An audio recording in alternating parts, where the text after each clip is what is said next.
Welcome to Devy Debate. All right, boys, are we ready to debate? Bruni, are you ready to go head-to-head with me? I am. Got to get my popcorn out here. Hold on. It's a bold strategy, Cotton. Let's see if it pays off for him. I'm Felix Sharp. I know you didn't think that we would get through this episode without mentioning the name one Zach F. Wilson. It is first and goal. Ball spotted just inside the 10. Algier in. Wilson faked it to him and keeps it. Zach Wilson, the speed, and he dives for the end zone. Touchdown. That's Austin Nace. Gibbs, who is probably going to be the best pass catcher out of the three. Down. Goes down. He's going to get after it again. And look at the speed and the spark and the score from Gibbs. Just what Georgia Tech needed. That's Matt Bruni. G. Scott Jr. Obviously, I waxed poetic about him on the last episode, so I won't do that again here. And it's Thomas Fields on the carry. Watch out. Justin Fields hails Columbus 51 yards. Austin, you tweeted something, bro. You tweeted your running back rankings. Explain yourself. Boy, that escalated quickly. I mean, that really got out of hand fast. Ohio State fan talking there. Oh, shit. That is why you come to the Devy Debate. Apologies to Kirk Herbstreit. We ran out of time. We'll get him rescheduled soon. And for Matt Bruning and Austin Nace, I'm Felix Sharp. Good night and good luck.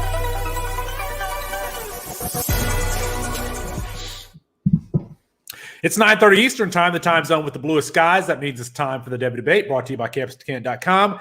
That's Matt Bruning. That's Austin Nason. I'm Felix Sharp. On a garrulous version of tonight's show, is Travion Henderson about to start for Ohio State? Is Keaton Slovis, quote-unquote, back?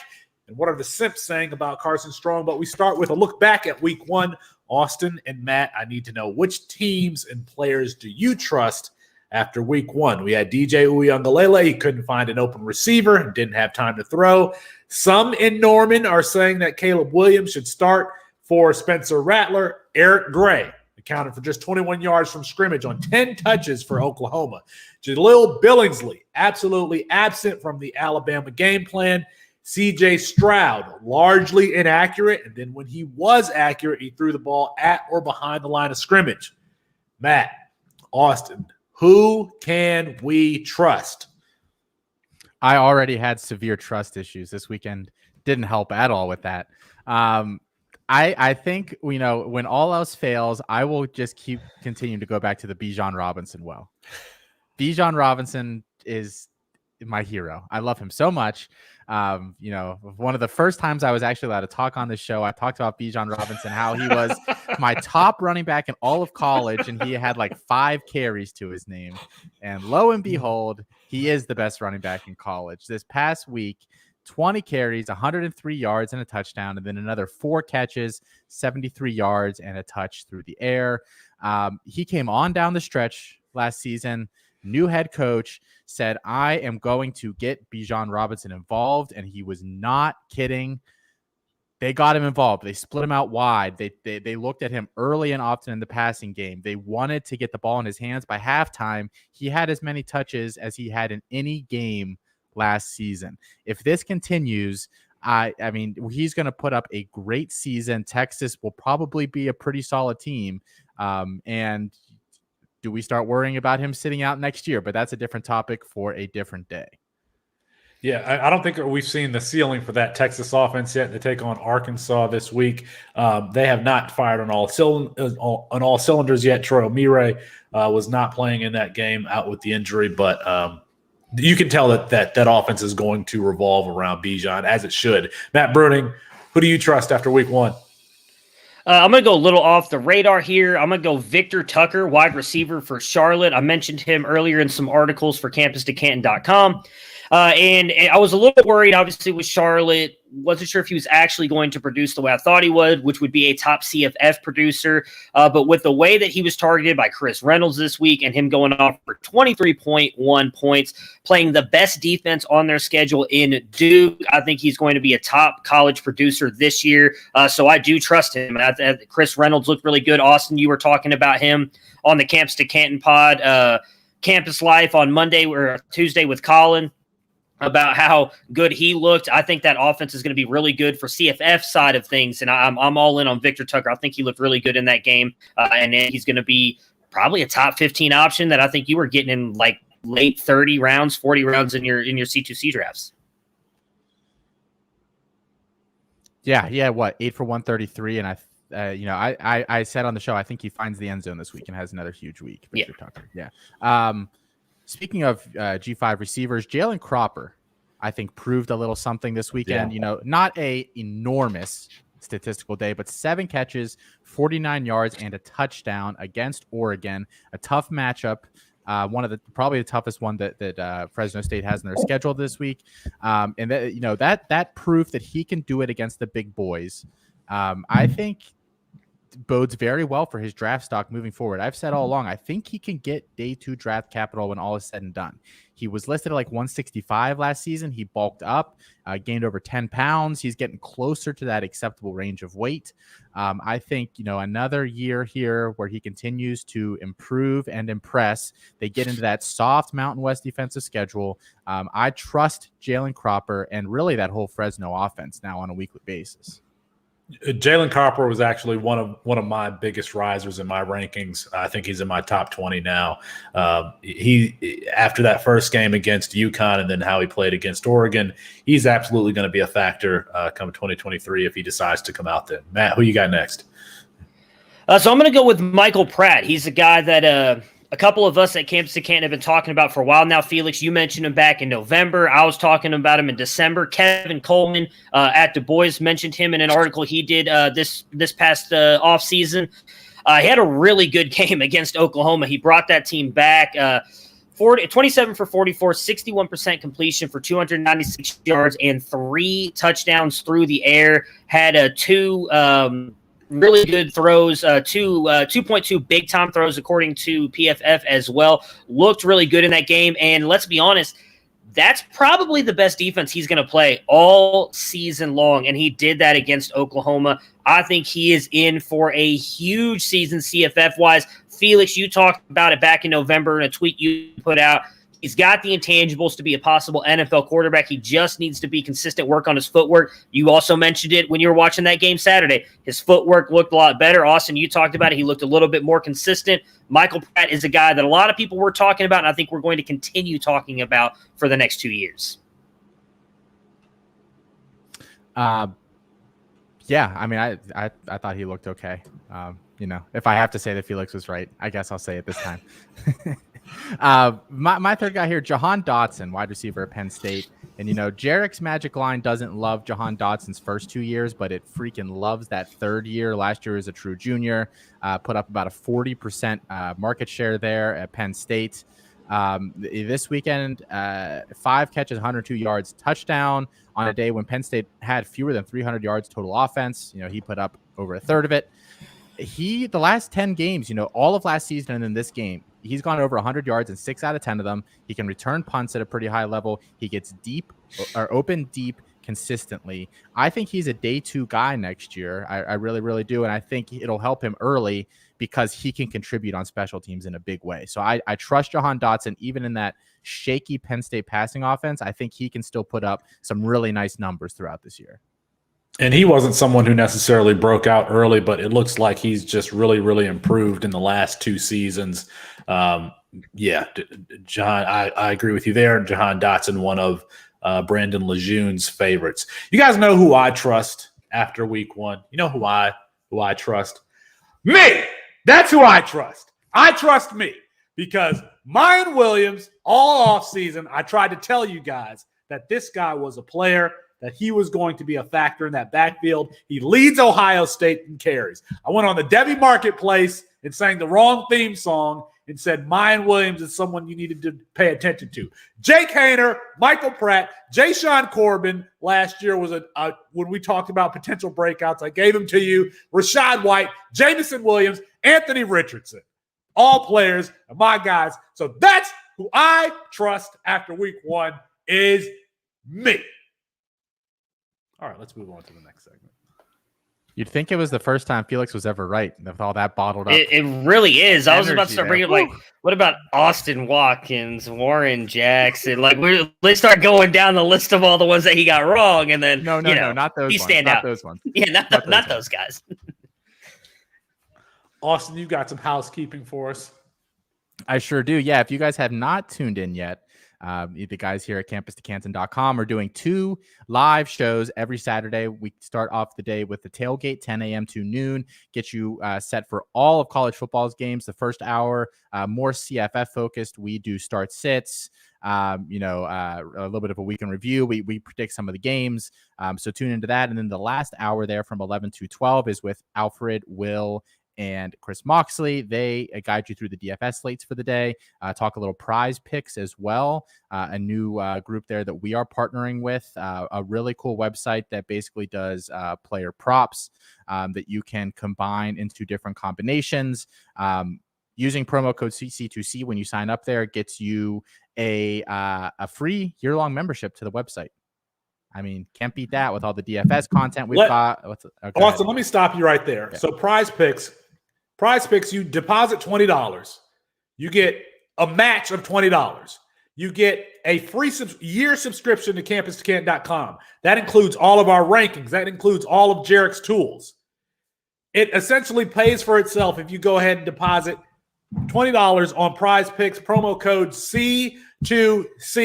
If you haven't subscribed to the website, you need to go ahead and do that by subscribing. Go ahead and downloading Prize Picks and using code C2C. It's a no-brainer. That pays for itself. Go ahead, Austin. Yeah. Beyond that, just continue to rate and review the podcast. We'll probably be doing another giveaway here in the not-so-distant future, and that is how we run those.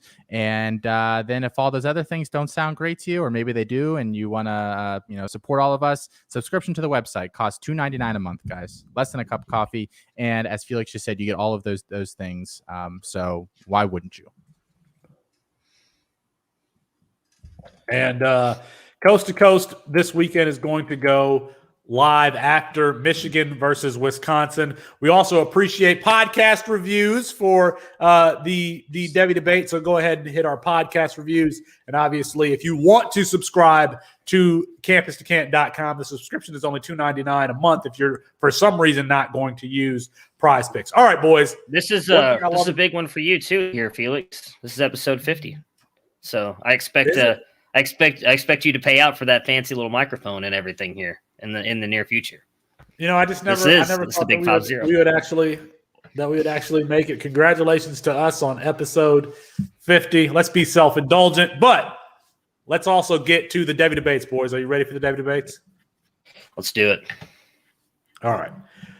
True and false edition. True or false? After his week 1 performance, Bryce Young should move up in our rankings. False. Very, very false. And here is why. Bryce Young looked great this past weekend, and I said on the C2C pod that Bama just looked like the best team in the country. This probably shouldn't be surprising. Under Nick Saban, they always look like the best team in the country. It doesn't matter how much talent they lose each offseason.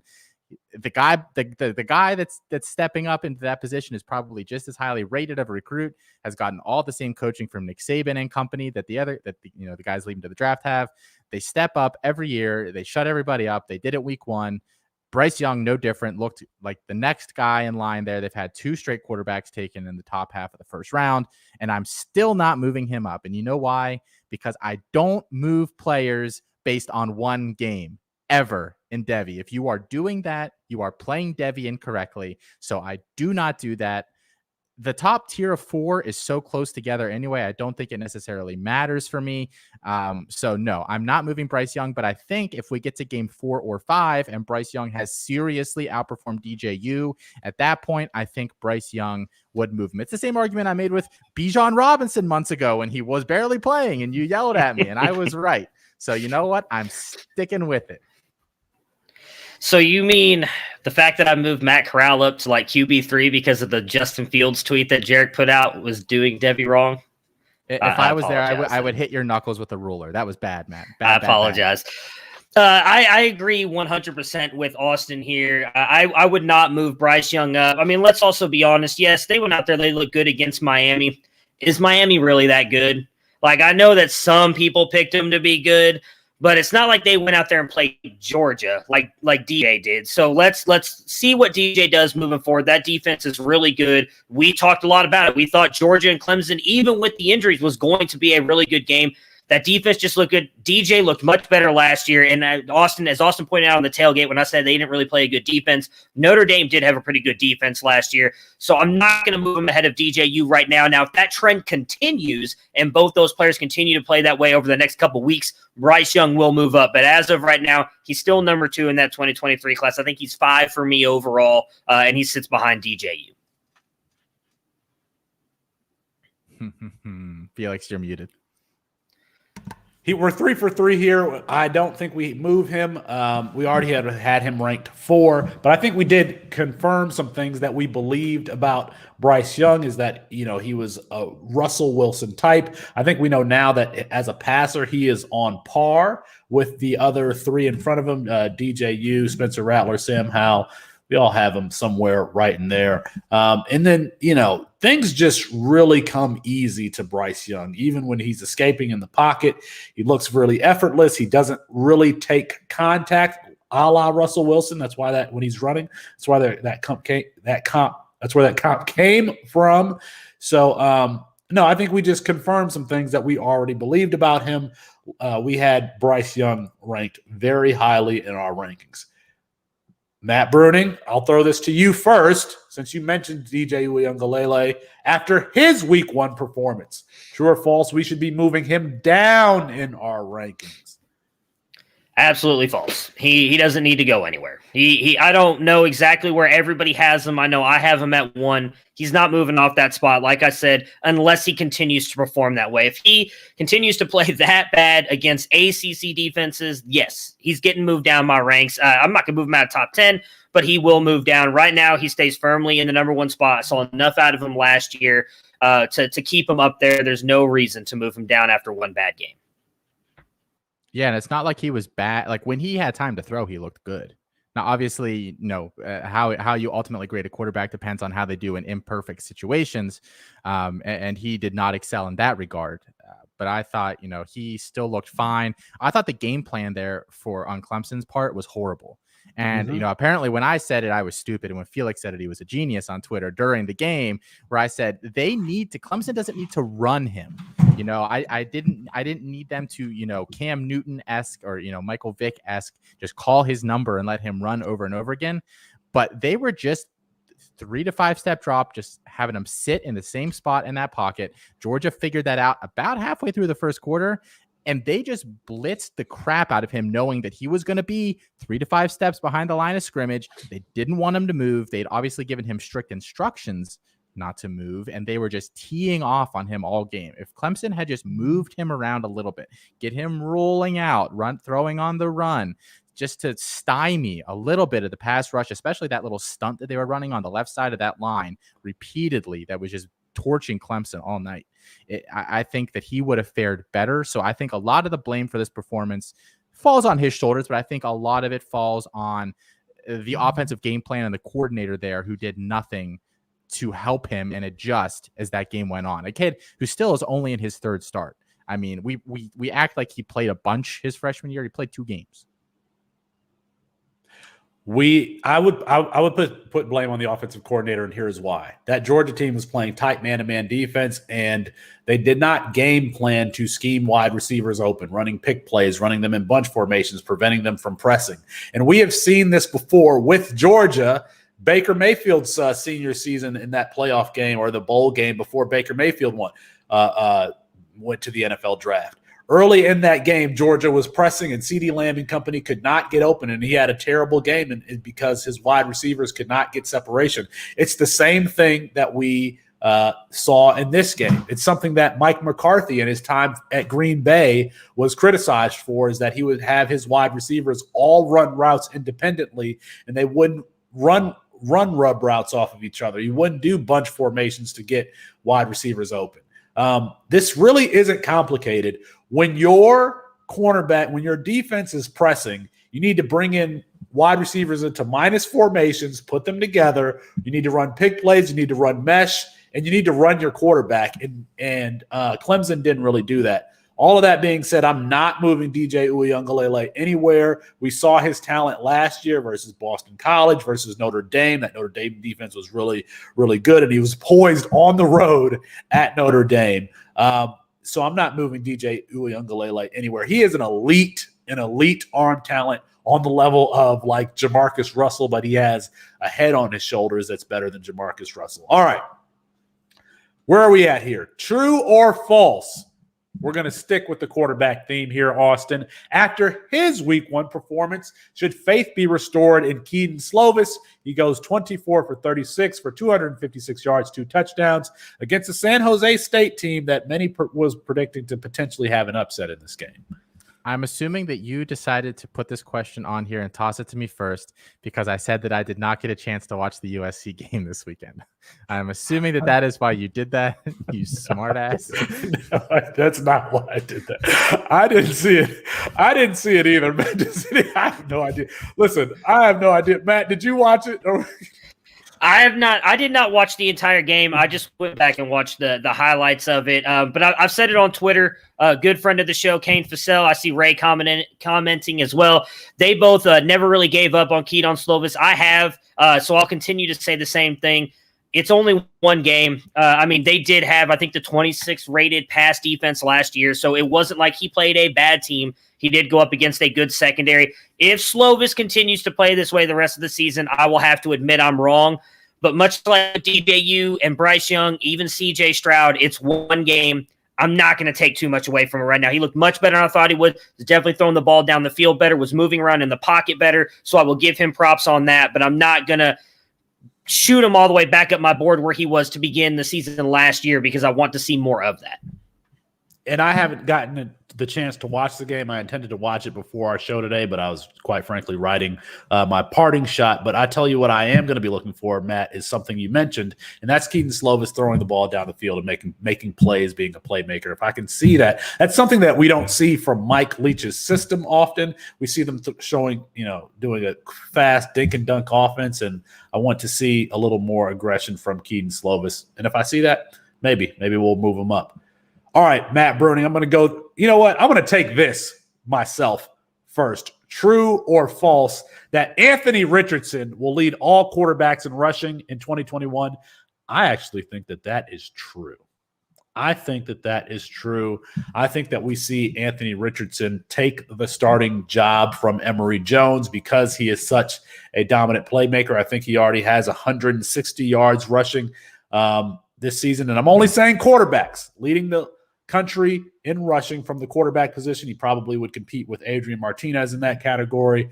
But Anthony Richardson is one of the best size-adjusted athletes in the country. We saw that on Saturday. They can't keep him off the field. You just can't keep him off the field. And so I say, yes, Austin Ace, that Anthony Richardson will lead the country in rushing this season. I'll counter and say no, just because Malik Willis plays the cupcake of all cupcake Division I schedules this year. I don't think that can be discounted. So if Willis wants to run, he will outrun whatever quarterback. And I don't think that Richardson, I'm not sure he ever completely takes that job, or at least not for a few weeks. Nate Marquise made a really good point today. I saw on Twitter where he said that Florida plays USF this week, I believe. And then they play Bama the week after that.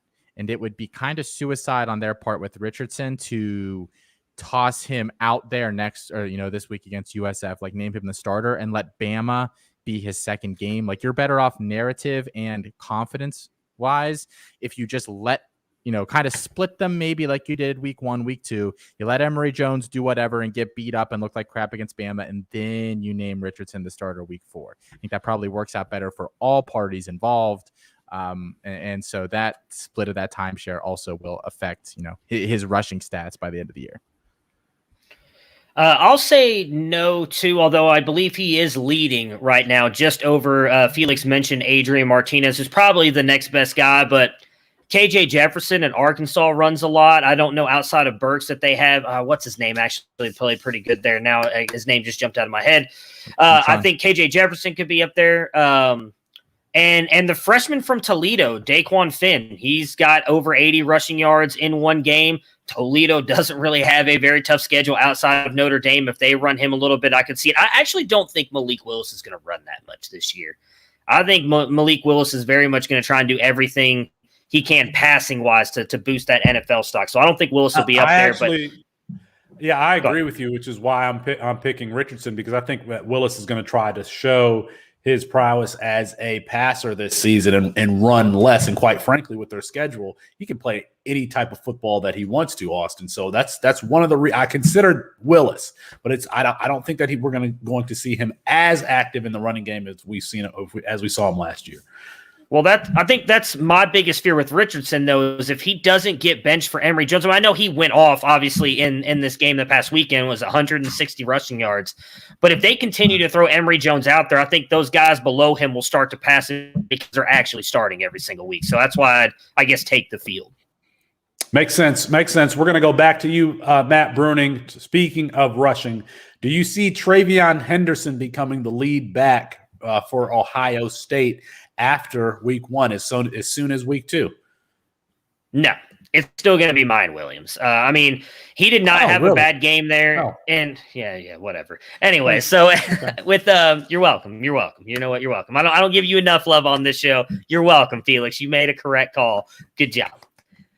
No, I mean, I went back and rewatched that game because I wanted to see a lot of stuff with Stroud.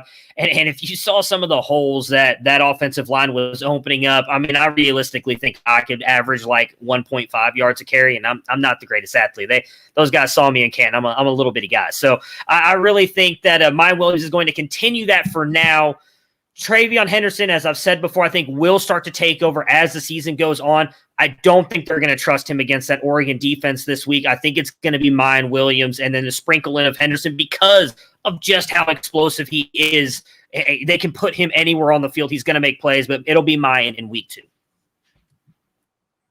Yeah, they've split those carries pretty consistently as long as they've had more than one guy that they're comfortable with. I mean, they were forced to give Sermon a lot of carries at once because everybody else was kind of hurt last year. Teague was down. Williams was down as well, I believe. So I think Ryan Day prefers to kind of split them. So I think we'll see a very similar split to what we saw last week for at least the next couple of weeks. Maybe eventually they flip. But I mean, Henderson, so you saw what he can do on that 70-yard touchdown where, he ran straight. He pushes a button and the Jets turn on. Yeah, and it just you're not going to catch him. And he's 250 pounds now. I mean, Mayan Williams is explosive in his own right. I mean, he's not a candidate for a 60-yard touchdown every week, but Mayan Williams is explosive in short areas and he's difficult to tackle. That's why I pegged him as a breakout candidate this season. We'll see if he continues to, kind of lead the backfield there in Ohio. At Ohio State, of course, they take on Oregon at the Horseshoe 12 p.m. this week. And tune in for the tailgate that will take you right up to the start of that game. 10 a.m. Eastern to 12 p.m. will take you right up to Oregon, Ohio State. All right. I think we're at prediction time, Matt Bruning. Do we have some imaging for Austin? Well, for our newest listeners, early on in this show, Austin was someone who didn't talk, and he came up with lukewarm takes, while me and Matt Bruning pretty much fought each other. And since then, Austin is the star of the show. But we're going to go back to the old days, and Austin's going to give his lukewarm take of the week, a segment that we introduced last week, and we're going to bring it back. Was that enough time, Matt Bruning? Was that enough? I couldn't find it. It was not. You should have just gone first. You should have just let me and you go first, and then we'll get to Austin. Let's do it then. How about we do ours first, and then I'll do mine, then you do yours, and then we'll let Austin do his lukewarm take of the week last, so we can find that file. My bold prediction for the week is that Anthony Richardson. You mentioned Florida taking on South Florida. Anthony Richardson goes off for over 150 yards rushing, 3 touchdowns, and has over 200 yards passing and 2 touchdowns as he takes over the majority of the work for Florida. I don't think that they can keep him off of the field. We saw what he did. I mean, he's 6'4", 230 pounds. He probably runs a 4.5. He is not to be trifled with by tacklers. He's got some Cam Newton in him. He's got some Tim Tebow in him. So my bold prediction for the week is that Anthony Richardson goes over 150 yards rushing and 3 touchdowns against South Florida, over 200 yards passing and 2 touchdowns. Could be a potential DFS sleeper. I don't know. Matt Bruning, what do you got? Man, I tried so hard to come up with a hot take for this week, and there's just absolute garbage on the schedule outside of a couple games. So I'm just going to stay on brand here because I'm going to be wrong anyways, and that's just kind of what I do. I think Kyle McCord plays against Oregon this weekend. I'm just going to roll with it and just say it and go, and we'll see what happens. I mean, well, you know, that's all I do. Hey, you know what? That's not a hot take if it happens. I would like to change my lukewarm take to CJ Stroud plays. I tried so I couldn't think of anything. I really couldn't. Me and Austin were talking about this before the show. I was like, I've got nothing. There's nothing good to talk about. I can't even think of. I got nothing. All right. Thank you for limping in with that. Are we ready for Austin's now? Yeah, you're good. All right. Well, Austin. All right. Well, thank you, Matt. Hello, friends. I am back for another lukewarm take. My take this week, I don't know if you guys tuned in on Monday night to watch that Ole Miss game against Louisville. That Ole Miss quarterback is pretty good. He had himself a nice game. Matt Corral, I think his name is, completed 68% of his passes, 381 yards and a touchdown, and then another 55 yards and a touchdown on the ground. I think he continues and has a pretty good game against this week. Ole Miss plays this school called Austin Peay, which is kind of my name, but also kind of not my name.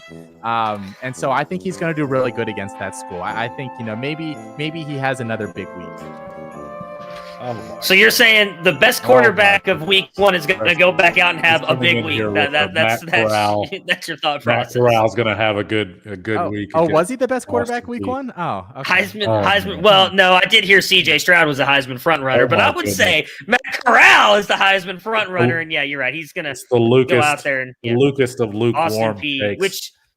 What is Austin Peay? Are they like a JUCO? And he's going to go out there. He's going to go out there and play like a JUCO school and have a good week. I got you. Yeah. Austin going 2 for 2 with the lukewarm takes. Yeah. Week 1, in case anybody missed it, I said Cincinnati would have a big day against Miami of Ohio, and they sure did. They sure did. Sure did.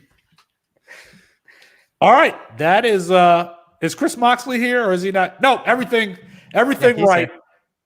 Oh, he's here. He just popped in. Is he? Yeah. That was phenomenal accuracy this week. The take could not have been any more lukewarm. It was perfect. No corrections. Glad I could help with that. The Lucas of lukewarm takes. All right, Matt, you got your parting shot? You're first. I do have my parting shot. I will go first here because I did not realize I was going first. I thought Austin was going first, but I guess I am going first. I didn't look at the show sheet. All right, so college football is back. For the first time in a year, we got to see what makes college football and college football games so incredible. Tailgates at 5 a.m., the midnight yell with hundreds of participants in College Station this past weekend. You see college football is at its finest. It is the best melting pot in the world. It happens every weekend. Doesn't matter if you are green, blue, white, black, yellow, purple, or red. The unison of everyone bringing their communities back together after what felt like a decade of not getting a chance to see your favorite team play in person.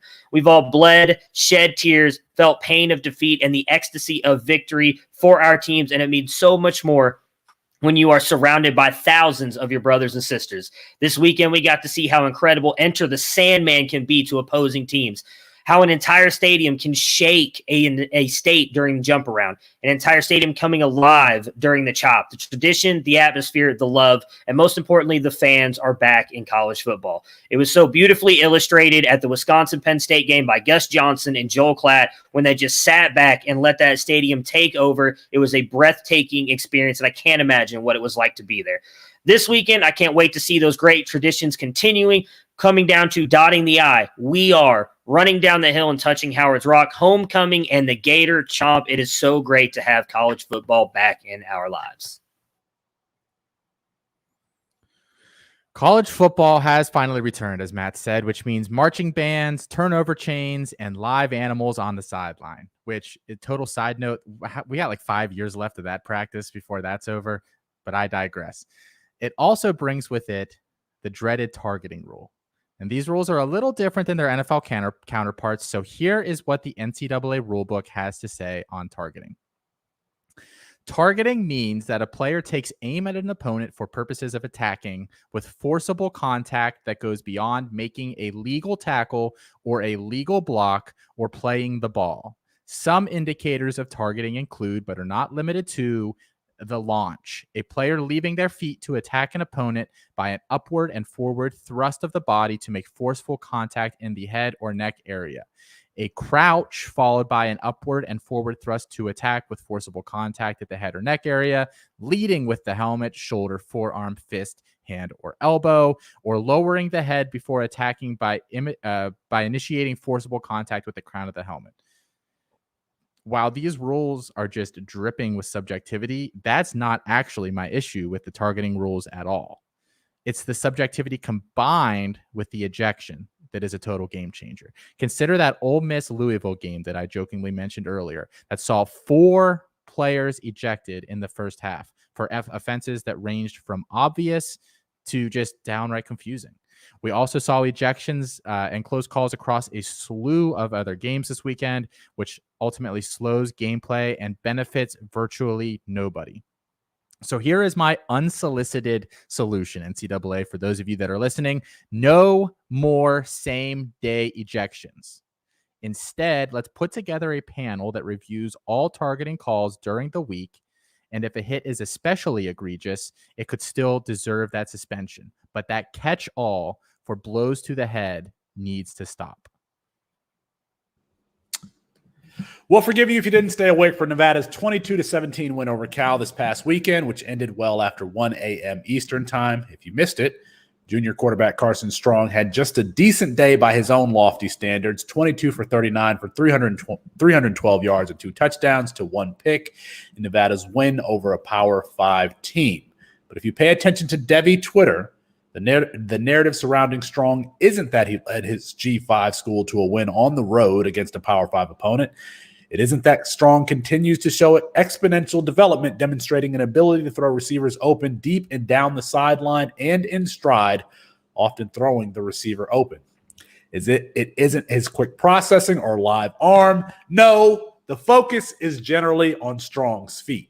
That's right, we're talking about feet. Not passing, not his arm, feet. Feet. We're talking about feet. Strong's detractors point to the 21-year-old's inability to move in the pocket, but these detractors lack imagination. They were the same ones who said Josh Allen was too inaccurate to be an NFL quarterback.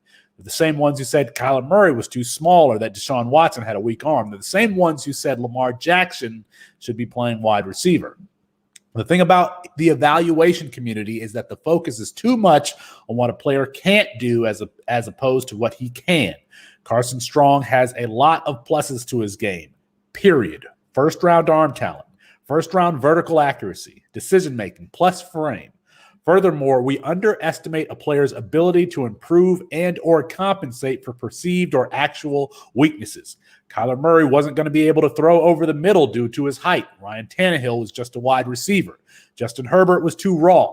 And there are other examples. The point is that regardless of his flaws, Carson Strong is a good player, and folks would be better served on concentrating on that tight spiral spinning into the hands of a Nevada pass catcher and just out of the reach of a nearby defender than worrying about how many carries he had. The real ones, no. Check out all the content around the Campus to Canton family. Of course, the Campus to Canton podcast channel, Canton Bound, Campus Life, Fantasy Roundtable, and Why Wait Till Sunday, and Devy Debate. But that is going to be our show for tonight. Apologies to Kirk Herbstreit. We ran out of time. We'll get him rescheduled soon. For Matt Bruning and Austin Nace, I'm Felix Sharp. Good night and good luck.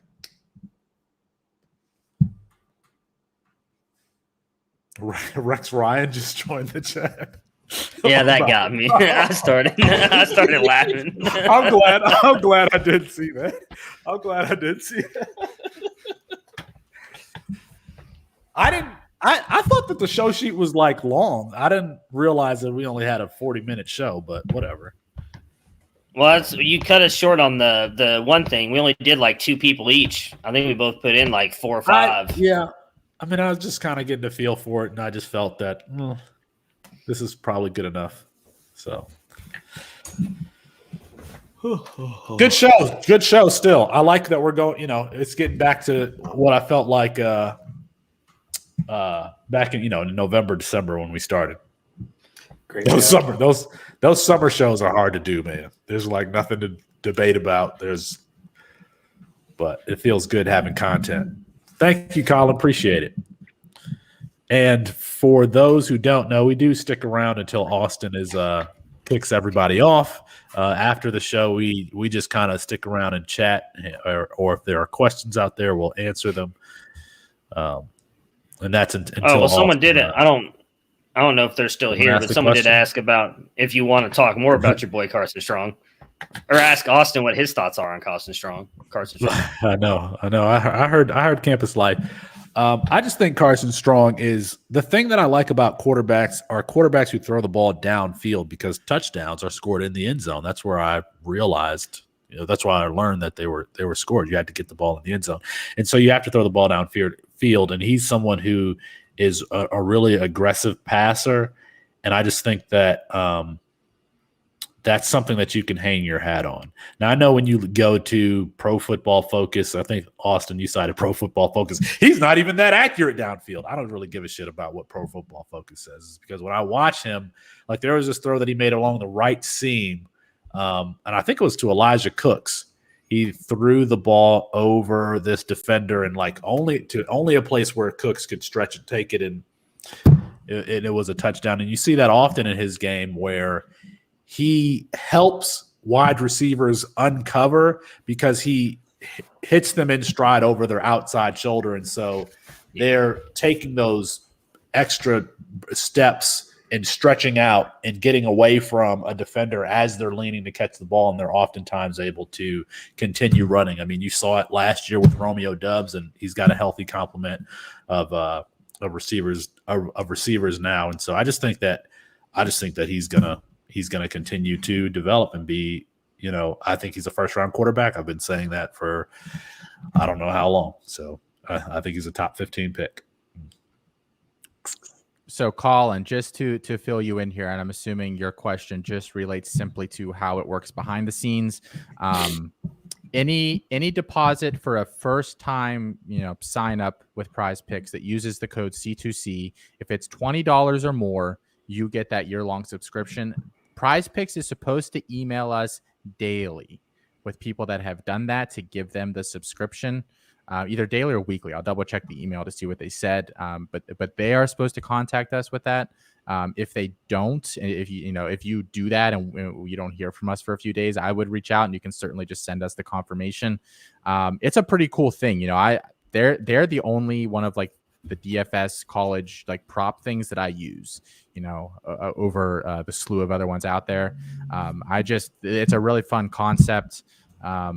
And I think that their like user interface and stuff is better than a lot of others. Like it's a lot better than like Monkey Knife Fight, in my opinion. I think it's just as good, if not better, than DK's DFS or whatever else you use. And I think that the lines are pretty soft early in the week if you hit them when they first come out. Like all the ones that I hit today, like Brennan Armstrong, 305 passing yards. Like I hit the under on that. I was like, you're never going to hit that. Emory Jones had a high one as well. So I think there's some money to be made there as well, which is obviously lovely. And just so you know, they have some weird states they're not available in Colin. So I will apologize for that. They are not available in PA. I may have somebody assist me throughout the week. Allegedly. But yeah, there was no chance of me messing up that advertisement because I have no idea what it is. So like I don't even so there was no chance for me to say the any words that I wasn't supposed to say. Yeah, they said that there are some words that they prefer you not to say because they're not like a traditional gambling site. It's just daily fantasy in a slightly different format. Yeah. Those flex plays are cool too. Yeah, I really like Price Picks. I think that where it's available, it's a very cool way to play a slightly different version of DFS. And like Austin said, right, the lines when you get in early are very soft. There was some stuff. There was some stuff like Emory Jones less than 300 yards passing or something like that. I was like, what the hell? Like it was 197.5 because I hit it right. I took the under on it. Yeah. Okay. I also got Brandon Armstrong at under 3055. And to be honest with that line, Brandon, when you saw it, I immediately went and did it. He's only thrown for 300 once in his entire career. Like, is it just going to happen magically again this week? He hasn't been a starter for that long. I think he's been starter for starting. Wait, who are we talking about? Brennan Armstrong. Oh, Brennan Armstrong. Oh, okay, my bad. Yeah, I think he started midway through, not last season, but the season before. I don't know. I'm not that up to date on Brennan Armstrong's starts. I just went in today and saw that he only has one other 300-yard passing game before last week. I just jumped into my GM NFL team, which I haven't done since we did the draft, and I have Gus Edwards on this team, Miles Sanders, Aaron Rodgers. It's better than I thought it was. I thought my running backs suck. I mean, they still kind of suck, but. Who else is commenting here? Let's see what we got. Oh, we got Will in Yeah, here. sorry. I'm not looking at all. I'm setting lineups right now, so I didn't get a chance to do it. I did that yesterday, so I saw Will. Appreciate Will hanging out with us. We have to get Will on the show. We will get Will on the show. Yeah. Will, we just recorded our 3 and out for the week. Ooh, gotcha. I have to have Alfred send me the audio to get it up on the. We produce so much content. We produce a lot of content.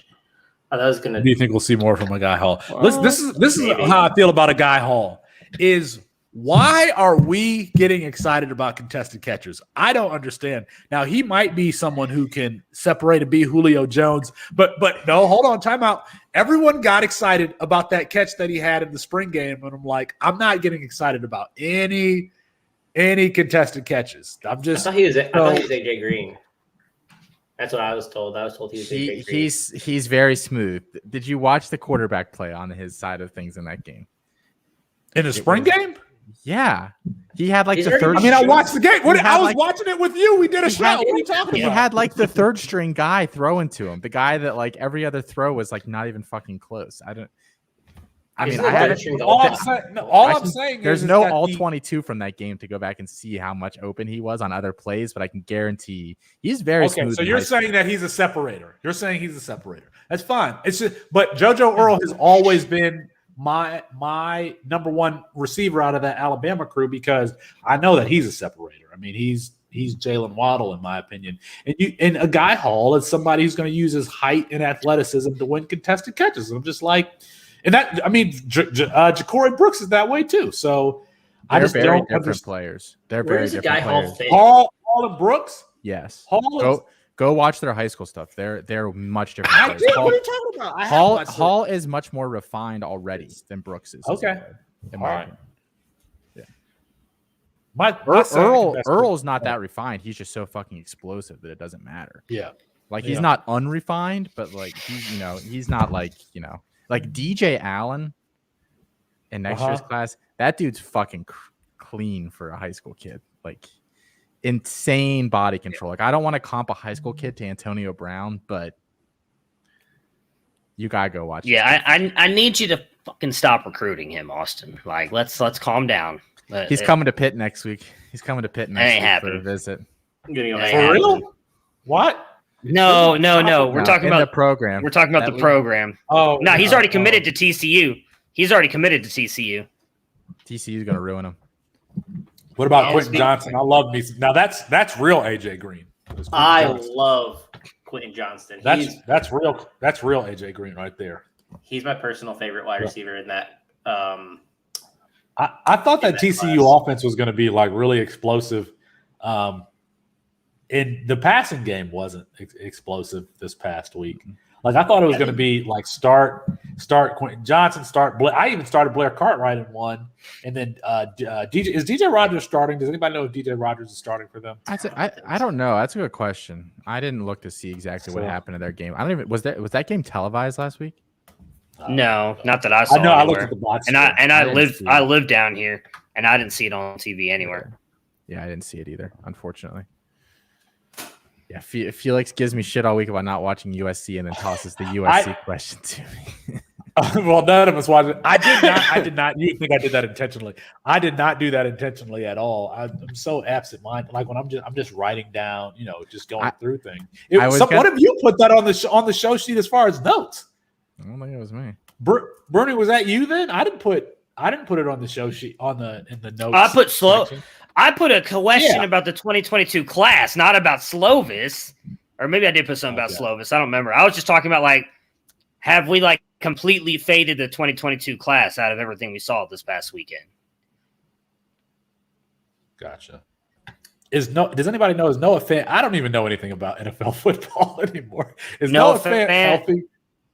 He's dealing with an injury right now, but he should be good to go. We talked about him on the roundtable today. He should be good. He should be good to go. I'm gonna leave him there. Yeah, but he is dealing. I don't know. Tell me if this team is good. I think this is the team that I loaded up on the college side. So yeah, it is.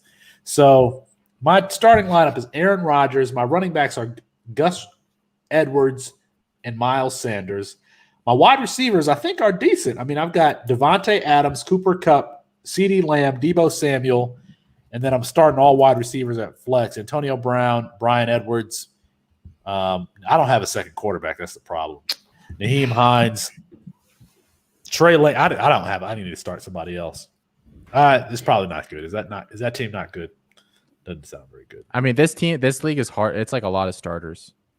And it is a lot of starters. Pretty smart crew that drafted. I have one or two guys on each side that I don't love. But God, man, if I just had a tight end in the program, that I do not know. Do you have a tight end, Austin? Do you have a tight end? You met me. You saw. You meant which side, east or west? I'm not talking about that. Sorry, okay. I was talking about the program. Yeah, no, I was just going to look over the comment you made about the tight end thing.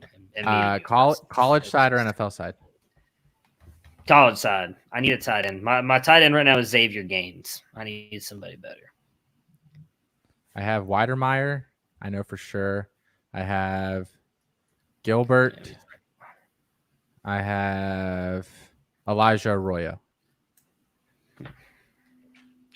So, Felix, DJ Rogers did not play a snap. Interesting. No, they're saying some nice things about him this preseason. That's interesting. I wonder if he was hurt or something. Maybe he played a snap, but he did not run a single route. How about that? Interesting. Where do you find that information? Are we going to sleep? Where do you find that, Mox?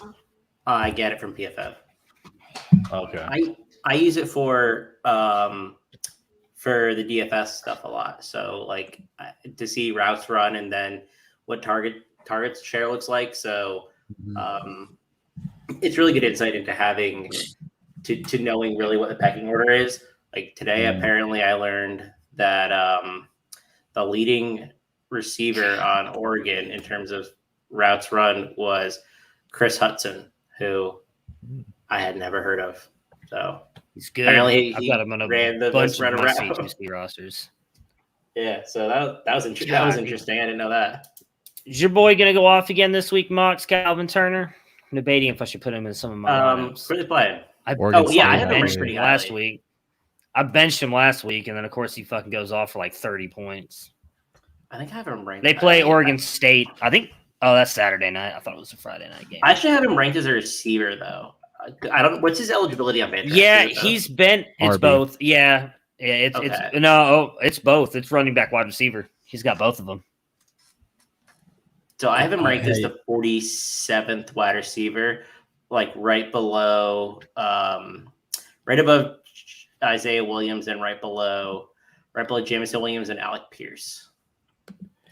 Is Saquon Barkley? I know he has been dealing with. He's going to play week 1. They're being coy about it. They're intentionally misleading. I think he's fine. Okay. Yeah, I think he's supposed to practice tomorrow, Thursday, and if he practices, he'll play. I think he's going to play. He's going to be fine. Okay. I'm glad that you brought that up because I need to set I would have completely forgot that I had a roster on Fantrax for the NFL side. I've got 2, I just 3 technically. Too. Oh God, I lose interest in some IR spots.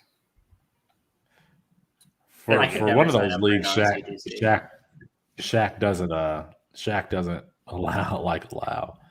Listen, I hate the pick 2 through 6 wide receivers or 2 through 5 running backs things on my fantasy league. Like, I just need to know.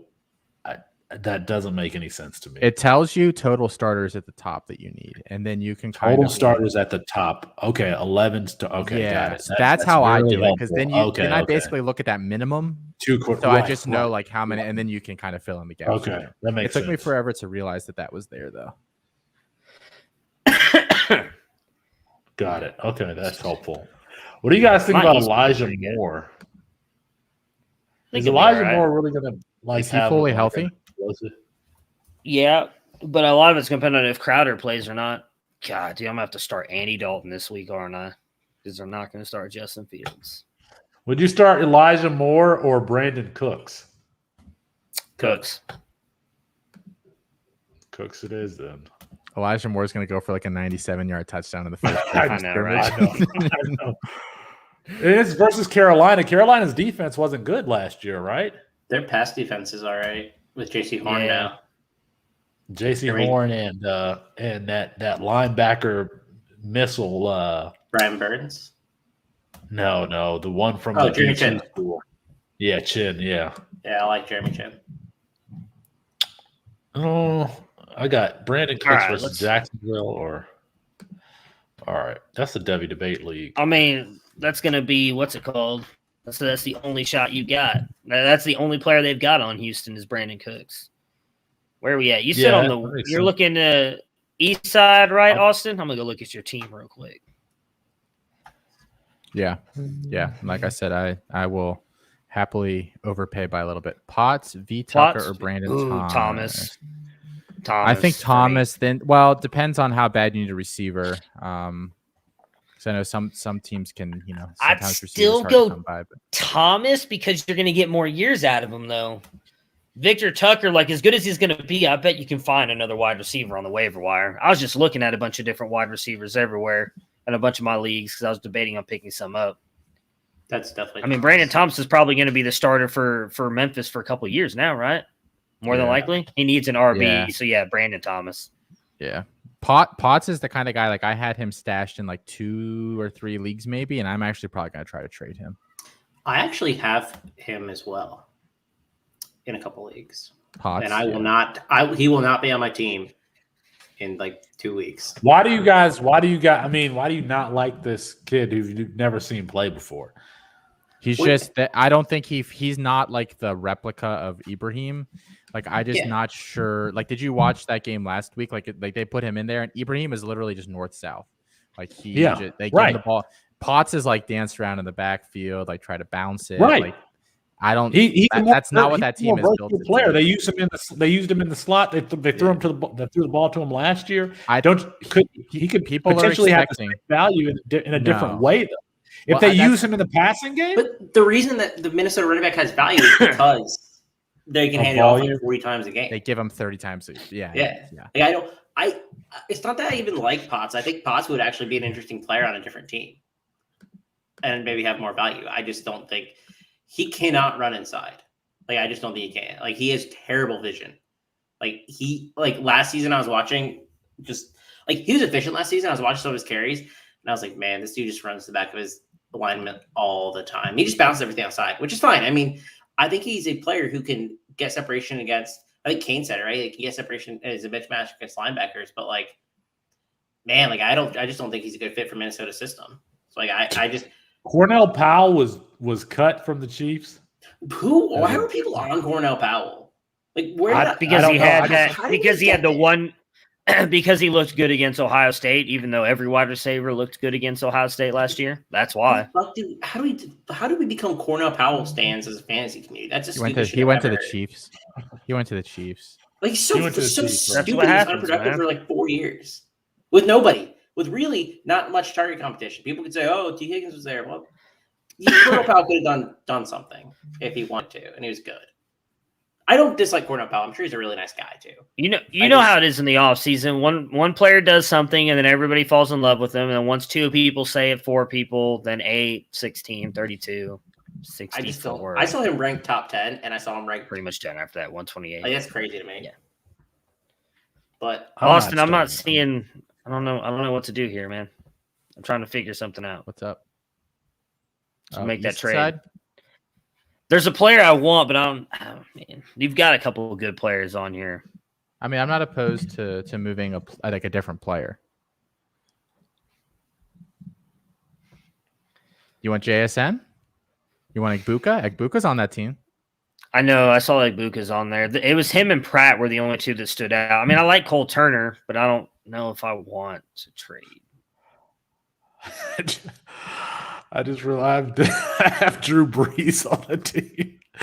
I've not looked at this team in a long time. Well, now you can go to Colin's strategy of have bad players that won't play on your team, and they're easy to cut.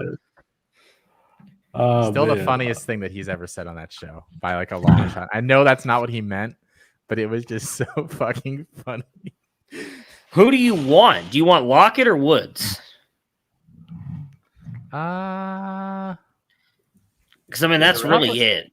I probably slightly would prefer. Well, let me look and see if I have either of those guys on my West roster, because that will dictate a couple things. Oh yeah, that's a good point. I've got because I was talking with TJ earlier, and I was like, oh yeah, like he wanted like Tolbert or something. He's like, oh shit, like I have Tolbert on the other side. And I was like, yeah. You don't have either one of them on your West side, Lockett or Woods. I'm looking at it right now. Perfect. Did y'all talk about Noah Kane at all tonight? Talk about what? No. Noah Kane. Okay. Dude, No. I was looking into his stuff earlier. Like, he's the bell cow there, and like it's not close. Like he's extremely productive. What's up? We've been saying that for a while now. He said that for months this offseason. I know he's asking if we said it tonight though. No. Mox, what did you see? Did you watch his film, or are you just looking at his numbers? No, I was looking at his number. Like, I was shocked to see how much the split was reduced. Then, like, I thought it would be higher than it was. And we were talking about him for DFS, and I really like him this week. And the number really was have anybody there, absurd. I thought Kevon Lee would get some work. Then he did. He was just really bad. I just don't think Kevon Lee is very good. He's not, which is to be part honest, of the issue. So what was it? He had 88% of the running back carries, and he ran 23 routes and got 6 targets. Like, that's really impressive. Like, I was surprised that he got that workload. I mean, he's like a full on feature back right now, and I haven't that was a big takeaway for me.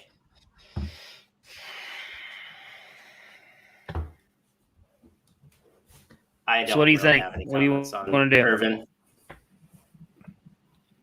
You've got a good West team. I like your West team, Austin. Yeah, I'm not that concerned about it yet, Colin, just because that team is so bad. I realized that this week Step was more efficient than him. The week before, he really wasn't. Irvin's just, I mean, that they need to fire Scott Frost and hope that the next guy in there likes him. He's definitely a stash.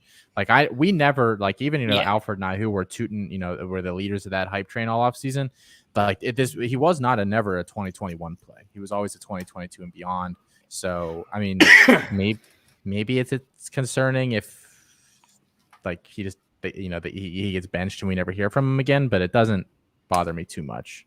I don't care because he got the week 1 start as a true freshman. Like that to me is more impressive than any detractor in terms of efficiency or how he struggled as a true freshman. Like I don't like that doesn't bother me at all. Like I actually like him more because he started, even if he is inefficient. I think that's a good sign. The one concern is Scott Frost gets fired and like he gets thrown to the wayside, right? Like the new staff we don't really like care for Gaber, but Anthony Tyus started for Northwestern. Yeah, he didn't do jack shit either. He didn't do anything. But nice to see the start. So Evan Hull was good. Do you prefer Julio, Michael Pittman? I don't know if I want to move Keenan Allen. Wait, which side? West?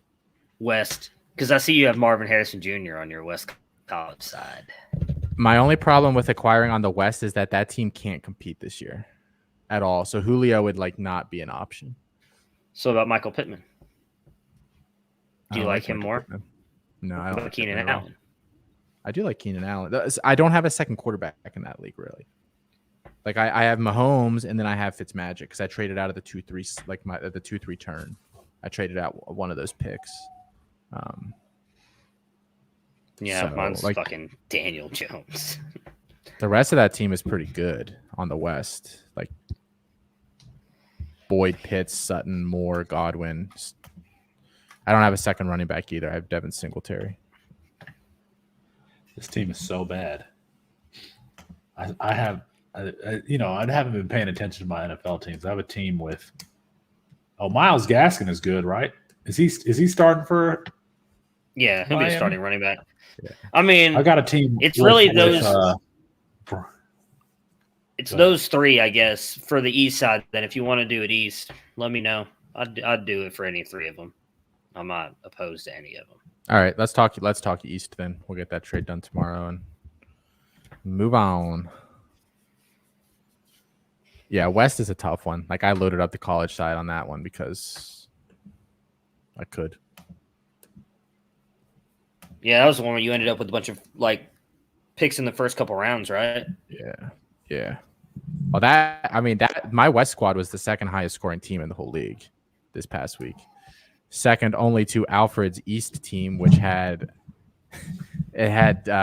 what's his name, Zappy, put up a 60 spot. Yeah. I think Durant scored him 50 as well. So tough to come back from that one. But, well, we're about to wrap up the. Yeah, we can cut it. All right.